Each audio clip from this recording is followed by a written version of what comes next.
தென் மாவட்டங்களுடைய தலைவர்கள் அவர் புறக்கணிச்சிருக்காங்க கூட்டத்தில் இருந்துச்சு. தவறு செஞ்சா கட்சிக்கு எதிராக பேசினா, கட்சி தலைமையினுடைய நடவடிக்கைக்கு எதிராக பேசினா அவர் யாரா இருந்தாலும் தூக்கி எறிவேன் அப்படிங்கிறத எடப்பாடி பழனிசாமி அவர்கள் இந்த இடத்துல காட்டிட்டாரு. எடப்பாடி பழனிசாமி அவர்கள் அதிமுக பொதுச்செயலாளராக, அதிமுக இருக்கக்கூடிய ஒரு தலைவராக இந்த இடத்த சரியாக நடந்து கொண்டிருக்காரு அப்படிங்கிறத நம்ம பார்க்க வேண்டிய தேவை இருக்கு.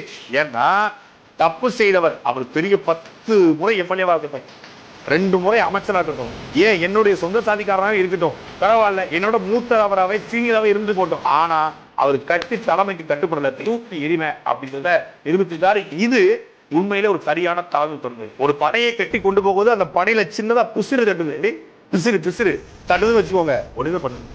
பிசிறு தட்டுனா அது தட்டுனா மட்டும்தான் அந்த படையை கட்ட முடியும். இல்லைன்னா அந்த படை சரியா வராது. அங்க ஒரு பக்கம் இன்னொரு பக்கம் உள்ளுக்குள்ளே புகைச்சிக்கிட்டு உள்ளுக்குள்ளே இது பண்ணிக்கிட்டு அப்படின்தான் தூக்கி தூர போட்டு போயிட்டு இருக்கு. இதனால படை வலிமை குறையுது. ஒரு 100 பேர் போயிடுவாங்க, பரவாயில்லை, சென்றவர் போர்க நின்றவர் வெல்க அப்படிங்கிற கோட்பாட்டில் நிற்கிற தலைமை மட்டும்தான் நிலைத்த தலைமையா.